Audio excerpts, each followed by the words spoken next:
بسم الله الرحمن الرحيم. الحمد لله والصلاة والسلام الأكملان الأتمان على نبينا محمد صلى الله عليه وسلم وعلى آله وأصحابه وسلم تسليما كثيرا. أما بعد، اللهم لا علم لنا إلا ما علمتنا إنك أنت العليم الحكيم، فعلمنا اللهم ما ينفعنا وانفعنا بما علمتنا وزدنا علما وارزقنا فهما. tenda malungi ga Allah tabaraka wa taala atutusiza mu kawungeezi k'olwaleero mu mwezi ogw'ekitiibwa, omwezi ogwa Muharram, mu mwaka omupya 1445 sinzira kusenguka kwa nabbi waffe Muhammadi sallallahu alayhi wasallam. Tumusaba Allah gutuweemu obulungi omwaka guno, atutaase ebikemu n'ebizibu oba olyawo ebiyinza okugobaamu. Oluvannyuma lw'okumutendereza Allah tabaraka wa taala n'okusaalirawo ekitiibwa nabbi waffe Muhammadi sallallahu alaihi wasallam, ate aziremu okubalamusa n'ekiramuso eky'ekitiibwa nti assalamu alaikum wa rahmatullahi wa barakatuh.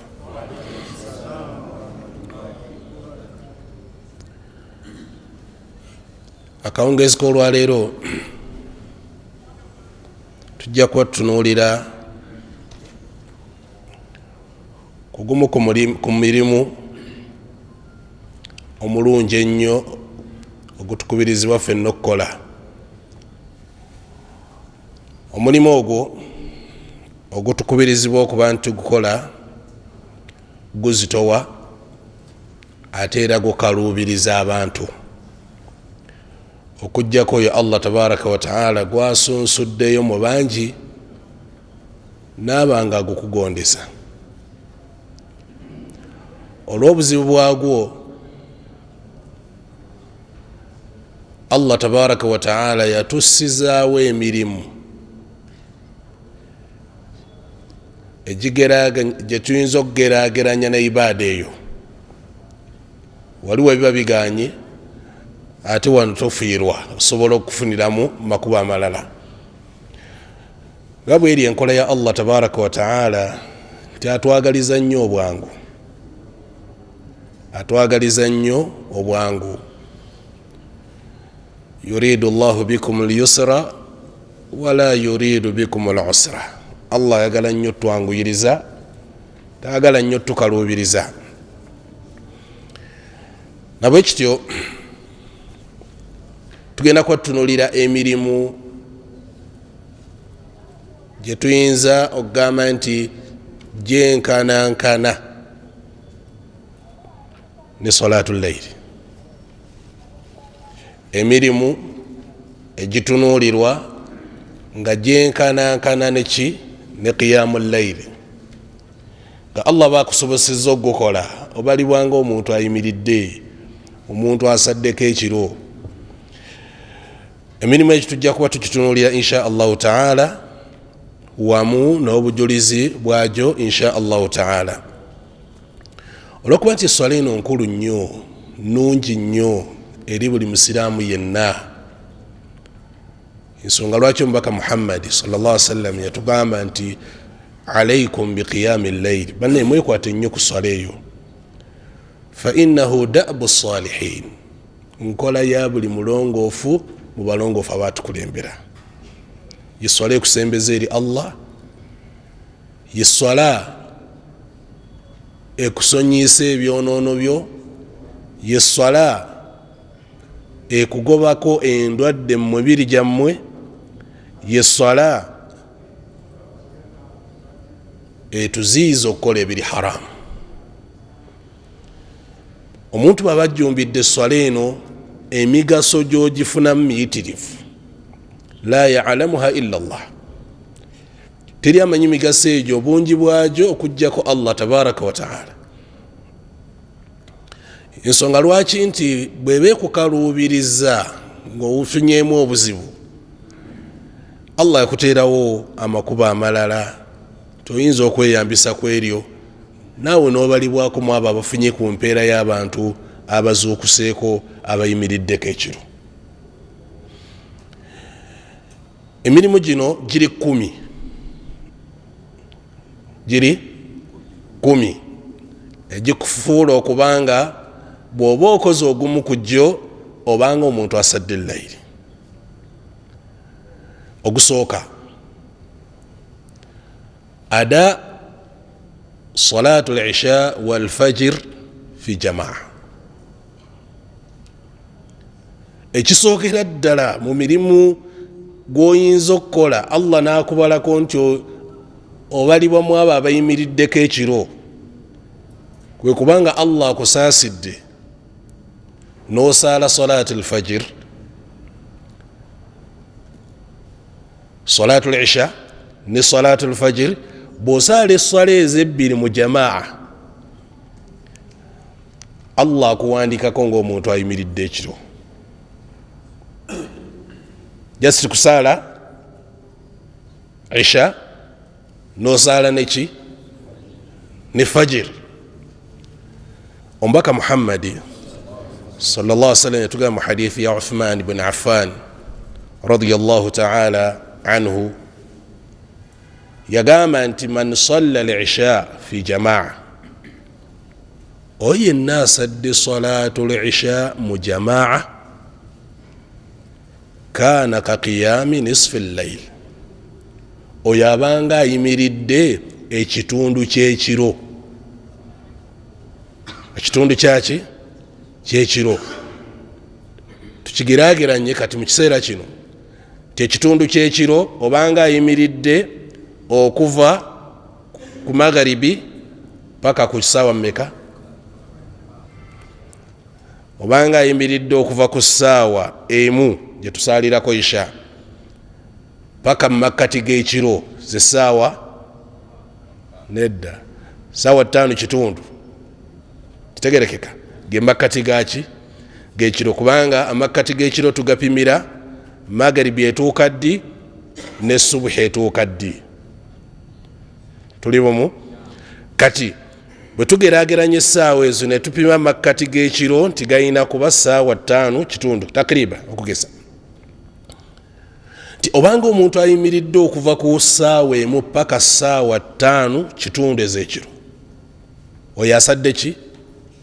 Isha. N'agamba sallallahu alaihi wasallam nti waman salla al-isha wal fajr fi jamaa, omuntu bw'asaala salatu al-isha n'asaala ne salatu al-fajr fi jamaa, kana ka qiyami layla, oyo Allah tabaraka wa ta'ala amubalanga ayimiridde ekiro kyonna. Ya salam, just kusaala isha n'osaala neki ne fajr, iwa Allah tabaraka wa ta'ala n'owandikibwako nti ekiro kiramba okiyimiridde. Ekyo nno kikulaga obukulu bwa salatu al-isha mu jamaa, ne kikulaga obukulu bwa salatu al-fajr mu jamaa. Ate era ngeze swala omubaka Muhammadi sallallahu alaihi wasallam ziyayogerako ezisinga okukaluubiriza abannanfuusi. Yagamba sallallahu alaihi wasallam athqalu salati ala almunafiqin, esswala ezikyasinga okukaluubiriza abannanfuusi salatu al-isha wa salatu al-fajr.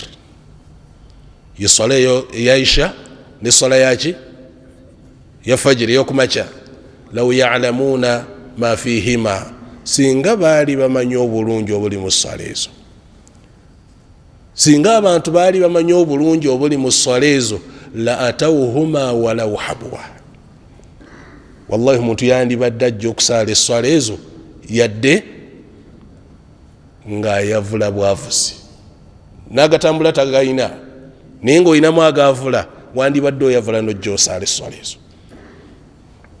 Salaatu alfajiri ne swala yaki ya isha. Omulimu ogwokubiri tujja jjirwako nnyo kuba tulina mingiko. Omulimu ogwokubiri, singa oba ogukoze ofuna empeera y'omuntu ayimiridde ekiro kyonna kiramba yadde tokiyimiridde,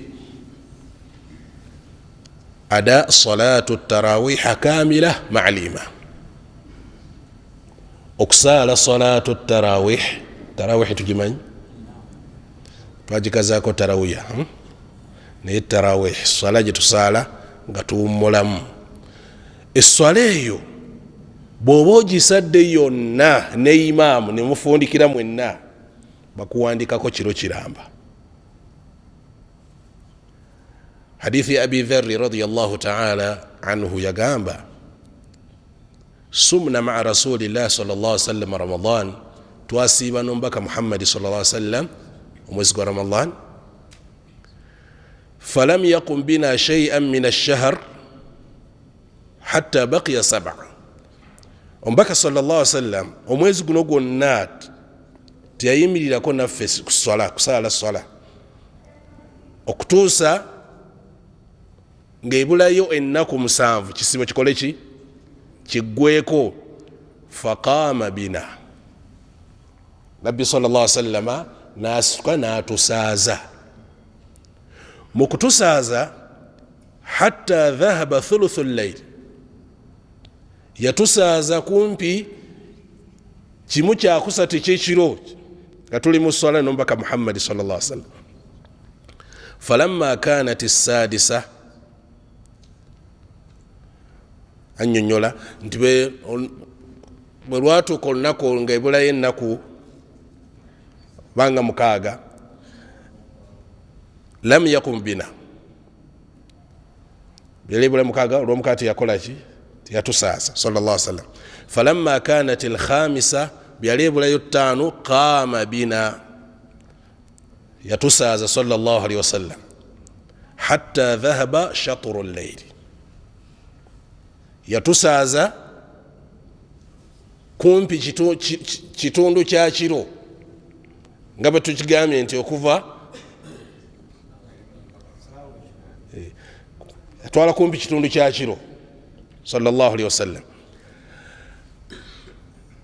Faqultu ya rasul Allah, kyenva mugamba nti owange omubaka wa Allah, law nafaltana qiyama hadhihi al-layla, singa otusaazizza ekiro kino kyonna ne tusaala naawe. Kyaba bagamba sallallahu alaihi wasallam, inna ar-rajula idha salla ma'a al-imam, omuntu bw'asaala ne imaamu hatta yansarifa, okutuusa lwakola ki lwamaliriza esswala, husiba lahu qiyamu layla, omuntu ono abalibwanga ayimiridde ekiro ekiramba. Essaawa gye muyimirirako ne imaamu wano nga musaala mu tarawih ne mufundikira mwenna ekiro kyonna, Allah tabaraka wa ta'ala ewuwe mu bitabo bye muwandikibwa nti ekiro kyonna mukiyimiridde. Wallahi okuyimirira ekiro kiramba kizibu, tekisoboka. Bantu abasinga obungi kujjako Allah baba asaasidde batono nnyo. Okuyimirira ekiro ki namwe osobola okuyimiriramu eddakiika 10, osobola okuyimiriramu 2 n'essaawa, kale naye ekiro ekiramba kizibuwala. Naye bw'oba osadde ne imaamu wo ne mufundikira mwenna esswala, kitegeeza nti Allah subhanahu wa ta'ala abawandiiseeko oba akuwandiiseeko okuyimirira ekiro kiramba. Omulimu gwakumeka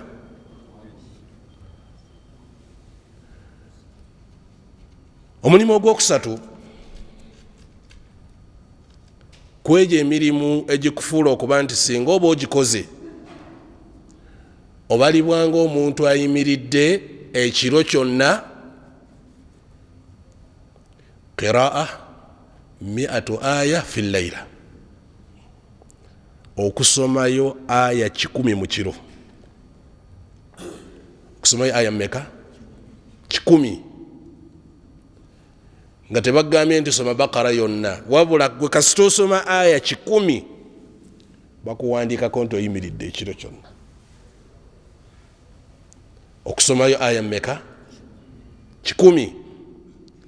Nabbi Muhammad sallallahu alaihi wasallam yagamba nti man qaraa bi 100 aya fi layla, omuntu yenna asoma aya 100 mu kiro, kutiba lahu qunutu layla, awandikibwako nga ayimiridde ekiro kyonna. Ekyo nakyo kizibu. Kitwala eddakiika mmeka okusoma aya 100? Wangi? Dakiika 3. Tunuulya surati Safat. Surat Safat ziri peegi ndowooza 2 oba omaze okufuna aya 10. Ne surati Safat togimalaako. Kitegerekeka? Bw'otunulya surati Safat bw'obikula peegi esooka ku yokubiri oba oli mu aya 10 nga togimazeeko, naye ne bakuwandiikako qiyamu layla. Kwata suratu Al-Haqqa ne Qalam, zombi ozigatte, ojja kuba osomye aya 10 mu kiro ki? Allah akuwandiikeeko oyimiridde ekiro kiramba. Ebyo nno birungi. Allah subhanahu wa ta'ala bitwagalizanga ffe abantu ba umma ya Nabi Muhammadi sallallahu alaihi wasallam.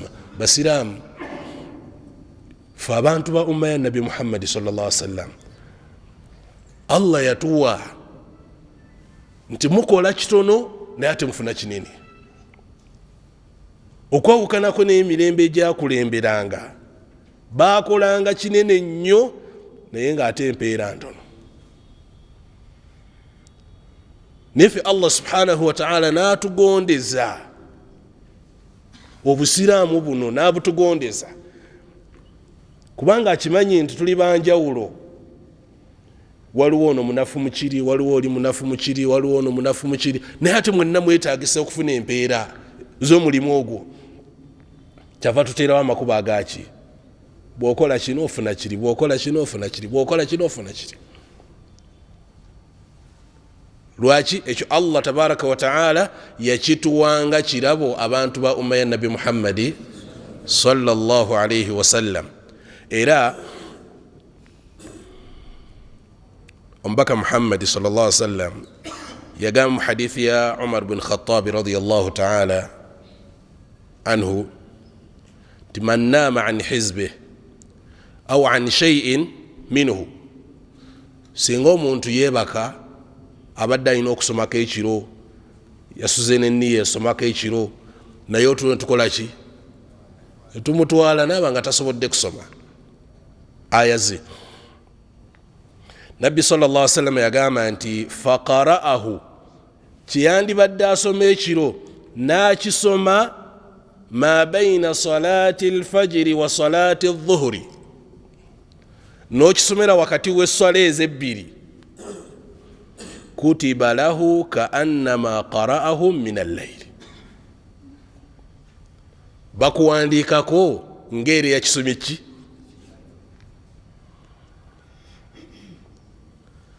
Lwaki Qur'ani y'ekiro? Lwaki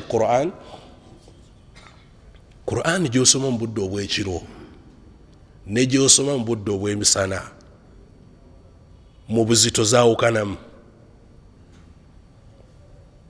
Ntegerekeka? Gy'osomye ki ne gy'osomye emisana bikola ki? Byawukanamu. Qur'ani y'ekiro ine enzito wajezitowamu okusinga ku yaki y'emisana.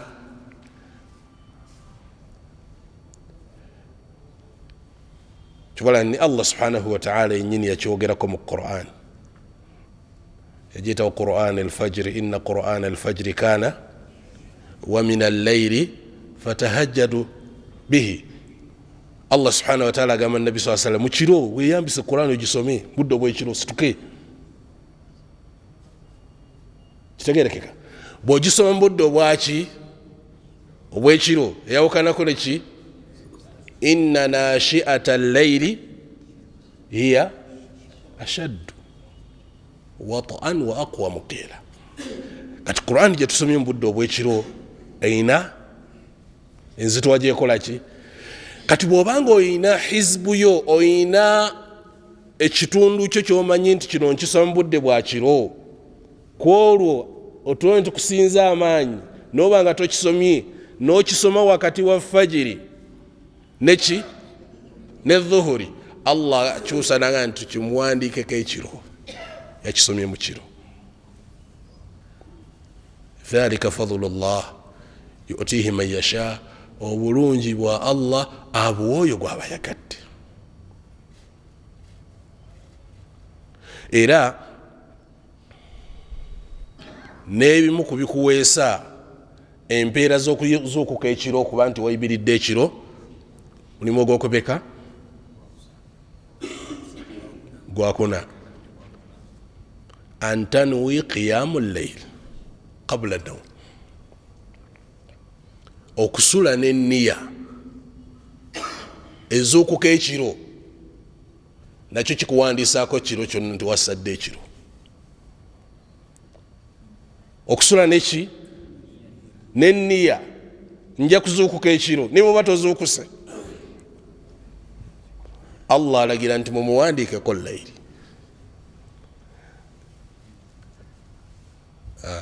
Ojja kukyusaamu ogambe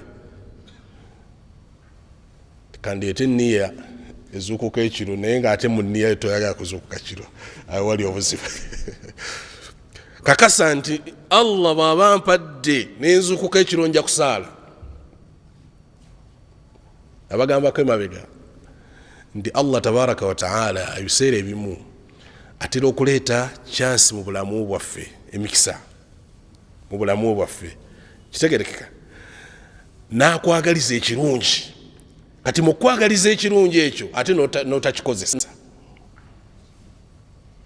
Kyekiriwa ye Allah tabaraka wa ta'ala okuzuukusa mu budde obulungi obw'ekiro. Wallahi newenyoolera mu buliri, newenyoola mu buliri otulonga totulaba. Ayina ekirungi kyayagala ofune, genda ofune wudhu ojja osaale. Ne shaitaani ejja nekufuuyira negaa nedda webake enkyo olina byokkola, ate ojja kusumagira ku mulimu, ojja kukola bwoti. Tomanya ki Allah kyabadde ayagala kuwa mu kiro ekyo. Akuzuukusizza naye mu kuzuukusa kyansi ekuyiseeko.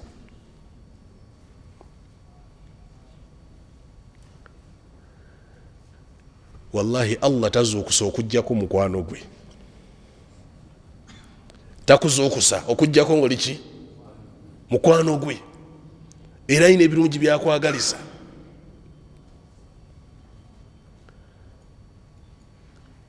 N'olwokuba nti ofunamu oluusi embeera webaka kasana oluna n'enkya lunaku nja kusaala enkya, leero nkooye nnyo, ne Allah alaba embeera bwefaananyi. Ekiro nekikola ki? Ate kyewuunyisa chance mu bulamu eyinza okudda, eyinza obutadda. Mukisa bwe gufaanana si bwe kiri? Guyinza okudda, guyinza obutakola ki? Kyabadde agenda okuwa ekiro ekyo kiyinza okukyawukana nekyagenda okuwa ekirala. Tukozese bulungi obudde Allah tabaraka wa ta'ala bw'aba atuwadde mu bulamu bwaffe. Enniya ennungi ekuweesa ki? Ekuweesa layiri nnamba, kiro kiramba wakisu. hadithi ya sahaba yitibwa Abi Darda radiyallahu ta'ala anhu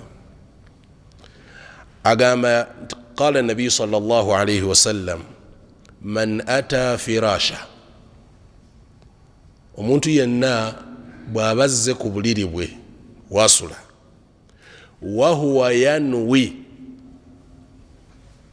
nga alina enniya eyaki an yaquuma yusalli min al-layl, alina enniya ey'okuba nti nja kuzuukukako nsaale ki ekiro, faghalabathu aynah,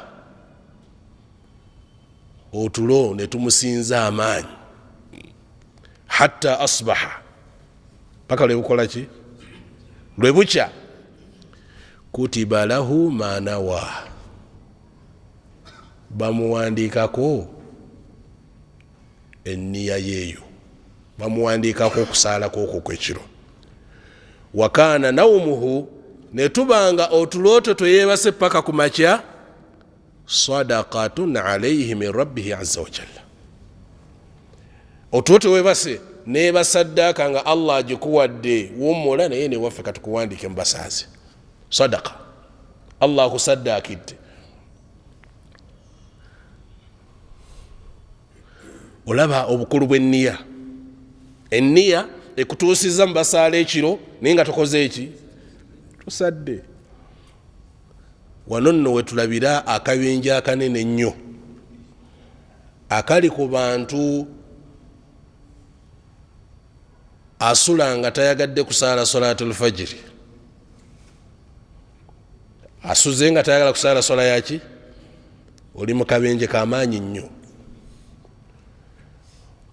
Yafaanana atya ono? Ye muntu gwolaba nga atega essimu ye, atega essaawa ye, agitega okusinziira ku mirimu gye. Wamukitegedde? Wazuukukira okugenda okukola omulimu, bw'aba wakuzuuka ssaawa 12:00 atega mmeka? 12:00 oba ssaawa emu wagendera ku mulimu. Enniya yeeyo ey'okubanga ozuukukana mulimu, tozuukukana fajiri, oyinza okwesanga nga kyokola kikussa mu buzibu ate, oba oli awo n'okufunyisa ebibonerezo mu maaso ga Allah tabaraka wa ta'ala. Nabwe kityo omulimu ogwokuna mu mirimu egikufunyisa qiyamul layli, enniya. Enniya.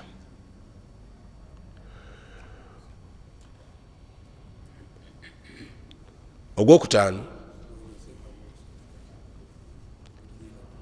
ogwokumeka mu mirimu egikufunyisa qiyamul layl, ada 4 rakaat qabla salati adh-dhuhri, okusaala akanya nga tonnasaala salati adh-dhuhri kikuweesa empeereza okubanga wayimiridde ekiro, kikuweesa okubanga ofuna empeera ez'omuntu ayimiridde ki. Yagamba Nabi Muhammad sallallahu alaihi wasallam, yagamba nti 4 rakaatin qabla adh-dhuhri, era akenya ezisaalibwa nga tonnasaala ki, ya'dilna bi salati as-sahar, zinkanankana n'omuntu asadde salatu as-sahar. Salatu as-sahari abategeeza salatu al-layl, omuntu azuukuse mu budde bw'ekiro n'asaala swala 4 rakaat, era akammeka 4. Mu hadithi endala, mu riwaya endala, Nabbi sallallahu alaihi wasallam yagamba, hadithi ya Aisha nedda ya hadithi ya sahaba yomu, agamba Nabbi sallallahu alaihi wasallam, Abi Ayyub al-Ansari yagamba nti 4 qabla adh-dhuhri, era kenye zisaalibwa nga tonnasaala ki, salati adh-dhuhri, laysa fihinna taslimun, era kezo zina okubanga mu makkati temuli salaamu. Mukitegedde oba? Zisaalibwa nnyo omulundi ki gumu. Laysa fihinna taslim, salaamu eba ku nkomerero. Yagamba nti era kezo ezisaaliddwa tuftah lahunna abwabu sama, Iraka ezo z'osadde nnya baziggulirawo emiryango gy'eggulu ne zambuka butereevu. Iraka nnya ezisaalibwa nga tonnasaala ki? Dhuhuri. Yensonga lwaki n'omubaka Muhammad sallallahu alayhi wasallam bwe yayitwangako iraka zino ennya ng'aziriwa. Iraka zino ennya bwe zamuyitangako sallallahu alayhi wasallam ng'akola ki? Naam, oyinza okutuuka nga dhuhuri eyimiriddewo, tufunye chance esaala iraka ezo, yasaalanga ba'da adh-dhuhuri n'asala iraka nnya sallallahu alayhi wasallam. Aisha atugamba radiyallahu ta'ala anha yagamba nti kana idha lam yusalli arba qabla adh-dhuhri, Nabbi sallallahu alayhi wasallam bwe yayitwangako iraka ennya zisaliwa qabla adh-dhuhri, Aisha agamba radiyallahu ta'ala anha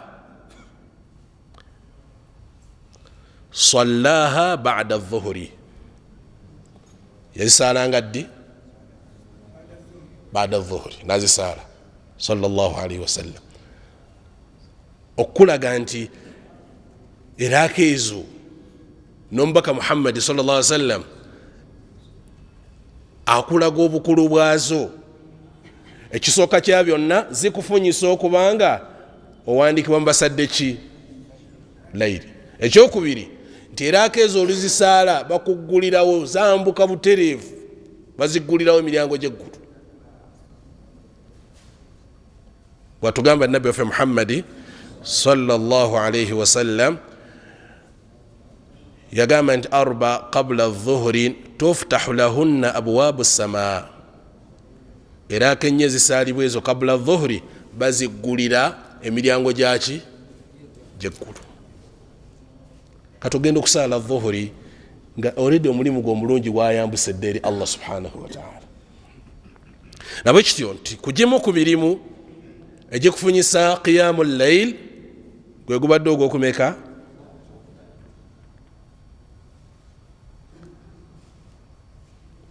Ogubadde ogw'okutaano, ogw'omukaaga, ogw'omukaaga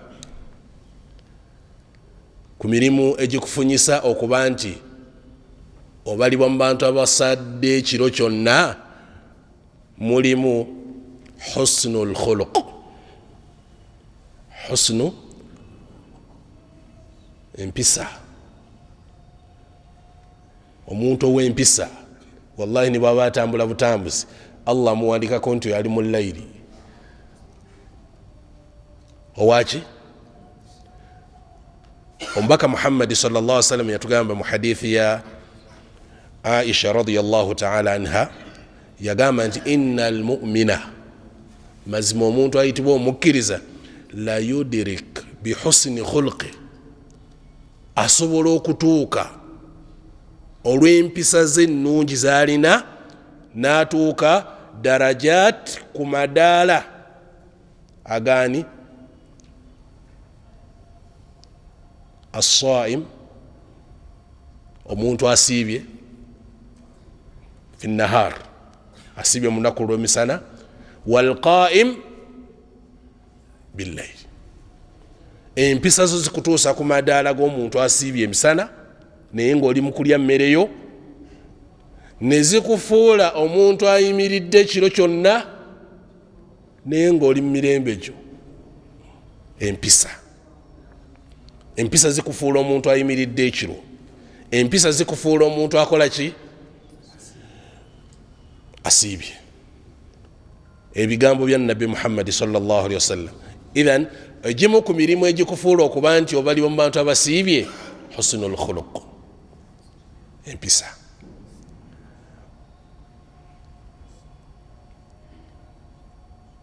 Ensonga endala yeyokumeka? As-sa'i ala al-armira wal miskin, okubanga ofaayo nnyo okulaba nga oyamba bannamwandu. Omulimu ogwo gw'oba okoze mu kuyamba bannamwandu ne bamasaki n'abantu abanaku abeetaavu, omulimu ogwo bw'oba ogukoze Allah akuwandiikako ng'omuntu asaddaase oba omuntu asadde ekiro kyonna. okuyamba ki? as-sa'yi ala al-armila. yagamba nabi Muhammad sallallahu alaihi wasallam hadithi Abi Huraira yagamba nti as-sa'yi ala al-armila wal miskin kal mujahid fi sabilillah. omuntu yenna assa amaanyi amayitirivu mu kulaba nga ayamba bamulekwa, ayamba bannamwandu, ayamba abantu abeetaavu, yagamba nti oyo kal mujahidu fi sabilillah, yenkanankana omuntu alwana mu kkubo lyani, au alqaim al-layl, oba omuntu ayimiridde ki ekiro, wasaim fi nahar, era omuntu asiibye mu budde obw'emisana. okuyamba gwoyinza n'okubanga tobiriinako naye ngeri Allah akuwandiikako ekiro kya kisadde kiramba, asadde ekiro kyonna, era n'okusiiba akoze eki asiibye.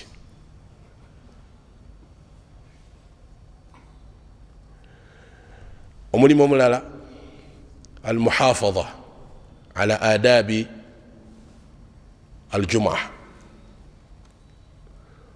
okubanga twekuumira ku mpisa ezitusomesebwa zetulina okweyisaamu ku lunaku lwaki? olunaku lw'ejjuma. bw'obanga Allah akusaasidde empisa ezo n'ozituukiriza bulungi, wulira ebulungi Allah bwakuwa. hadithi eva ku an Aus ibn Aus الثقفي yagamba nti sami'tu Rasulullah sallallahu alaihi wasallam, nawulira omubaka Muhammad sallallahu alaihi wasallam nga ayogera ebigambo bino, man ghassala yawma al-jumu'ah waghtasala, omuntu aba anaabisizza ku lunaku lw'ejjuma n'anaaba olunaku lw'ejjuma. kunaabisa Sheikh Abdul tuyinza ki? ghassala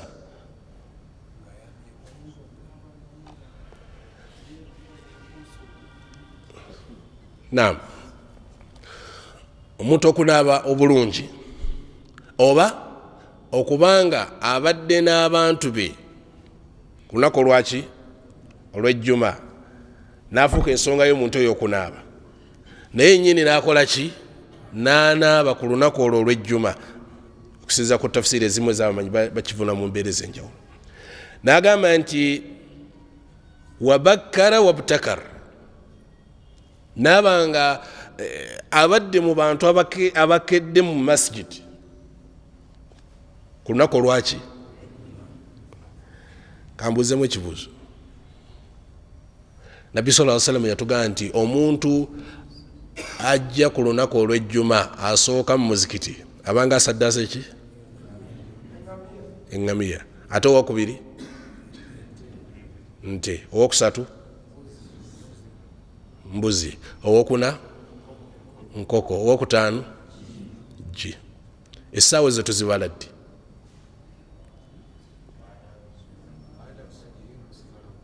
wangi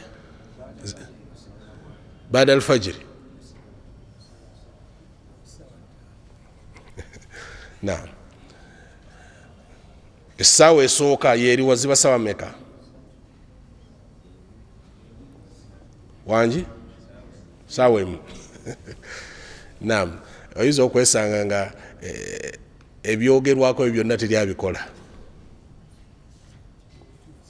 kitegerekeka. essaawa esooka tuyinza okugamba nti omuntu akedde ku ssaawa esooka, ssaawa emu, ssaawa bbiri, ssatu, nnya, ttaano. naam, baba tebannaguggulawo muzikiti.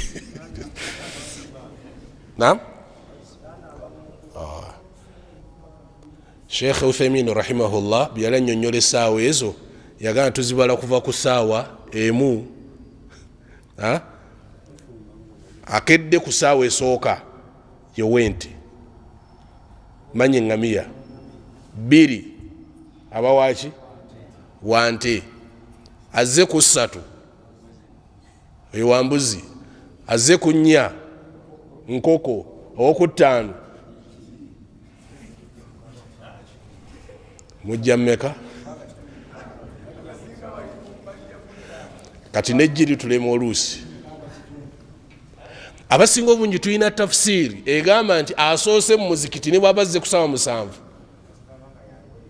yaba aliwo nti oyo asaddaase eŋŋamiya. Si kyekyo, tuyinza okwesanga masigidi yonna temuli asaddaase ku ebyo.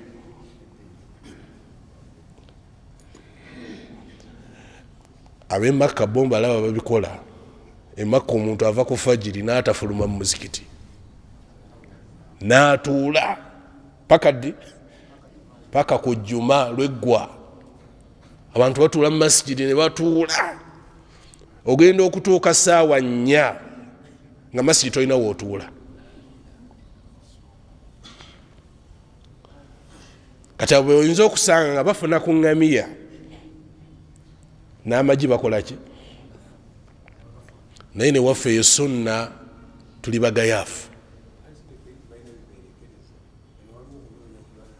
balina okunoonya kye banaalya.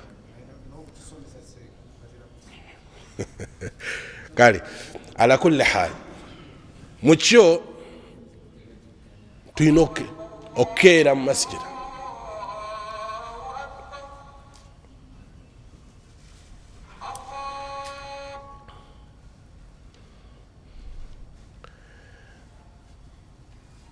Gende maaso.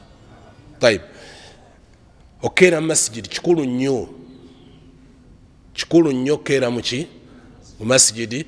Naye eyo sunna wane waffe entono, batono nnyo abagikola. Okuggyako emabegako basajja bakulu olunaku olw'ejjuma baakeeranga wa? Muzikiti nga bakeera masigidi, ne batuula mu muzikiti baguvaamu ku asiri. Kitegedde babeera mu masigidi, baba mu masigidi bwe batyo. Naye kyetwagala mu hadithi eno muwulirize, Nabbi sallallahu alaihi wasallam yagamba nti wamasha walam yarkab, omuntu ono akedde mu muzikiti naabanga akoze eki? Atambudde walam yarkab, akozesezza bigere.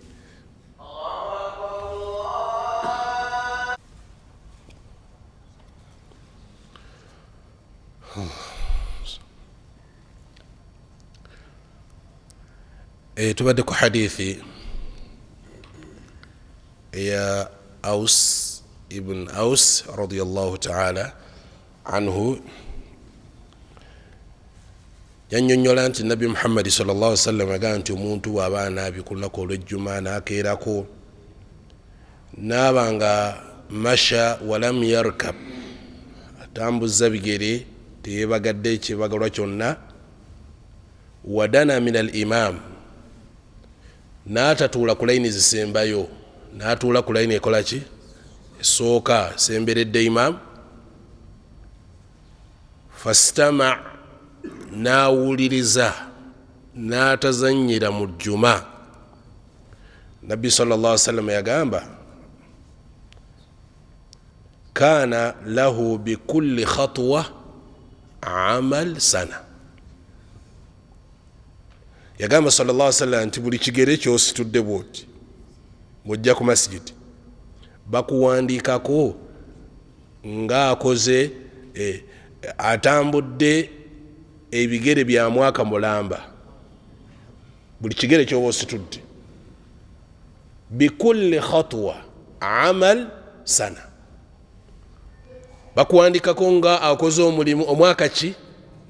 Nabbi n'agamba sallallahu alaihi wasallam ajiru siyamiha wa qiyamiha, ng'owandiikibwako empeera z'omuntu asiibye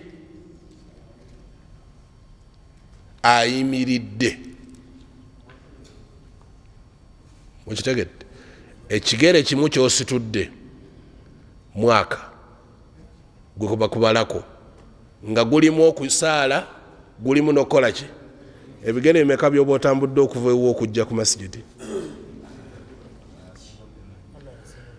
Naam, sigamba nti la ya'dilu qiyam layla, sigamba nti kyenkanakana kusiba kuyimirira kiro oba kuyimirira wiiki namba oba mwezi, wabula qiyam sana bakuwandikako mwaka mulamba buli kigere kyoba ositudde gy'emyaka egirimu ebisiibo egirimu qiyam Allah byakuwandikako. Nabbi kyatugamba sallallahu alaihi wasallam, kullu ummati yadkhuluna aljanna, abantu b'ekibiina mwenna mujja kuyingira ejjana illa man aba, okujjako ali baganye. Qila waman yaba ya rasulallah, bambuza ani ayinza okugaana kwekyo, ani ayinza okugaana? Yagaa nti man ataani dakhala aljanna, ali bawuliriza ebyange, ali baŋŋondedde ajja kuyingira ejjana. Waman asaani, bw'oli gyemera ebyange fakad aba, oli bwoganye wekkukola ki? Kati mubimu kubikufunyisa empeera ya layiri ng'ate mwaka mulamba n'ekisiibo kya mwaka mulamba okubanga ogoberera adab za yawmul jumaa. Enneeyisa omusiraamu gye yandibadde yeeyisaamu ku lunaku lwaki kikuweesa empeera ezo zonna. Ogwo mulimu gwakumeka? Olwakadde nakino oba okikoze Allah akuwandikako layiri. Man qaraa bil ayataini, omuntu asoma aya ebbiri ezisembayo mu suratul Baqara mu kiro, kafata zimumalira. Abamenye baali bannyonnyola ekigambo zimumalira, omuntu aba azisomye aya emmeka? Zitandikira ku aya ki? Amana ar-rasulu paka ku nkomerero. Bw'osoma aya ezebbiri mu kiro zikumalira. Imaamu Nawawi rahimahullah yagamba nti kafatahu min qiyami layl, zikumala okuba nti oyimiridde ki? Ezo nazo zibu, abasinga obungi twazikwata zonna ezo aya. Noyinza okumala ku wiiki namba nga tozisomye mu kiro, kale va ku wiiki oyinza okumala omwezi mulamba naye nga ate Allah yazikuwa ozimanyi. Yagamba nti sura ezo aya ezebbiri kafata ay maanahu kafatahu min qiyami layl au qila min ash-shaytan, ezo aya bw'ozisoma ebbiri zikumala okulwanyisa omulabe shaytan. Waqila min al-afat ay kafata min al-afat, zikuwonya zikumalira endwadde zonna. Ezo aya emmeka? Ku nkomere naga nti wayahtamilu jamii al-maani, amakulu gonna tusobola okugakozesa. Mwe muli qiyamu ki? Aya mmeka? Gwe gubadde omulimu ogw'okumeka? Katukomekereze naki? Ogw'ekkumi. Gwe guliwa? Okusomesa bino bye tusomesezza bakuwandikako okuyimirira ekiro. Webitegedde? Bw'osomesa bino bye tukoze eki? Buli yenna abakikoleddeko Allah akuwandikako nti naawe oyimiridde ekiro. Addaalu ala alkhairi kafaili, omuntu yenna alagirira okukola ekirungi buli abakikoze naawe Allah akuwandikako empeera z'omuntu oyo abakikoze. Tunaabisomesa bannaffe? Saba Allah tuwe tawfiq. وبارك الله فيكم وجزاكم الله خيرا في الدنيا والآخرة.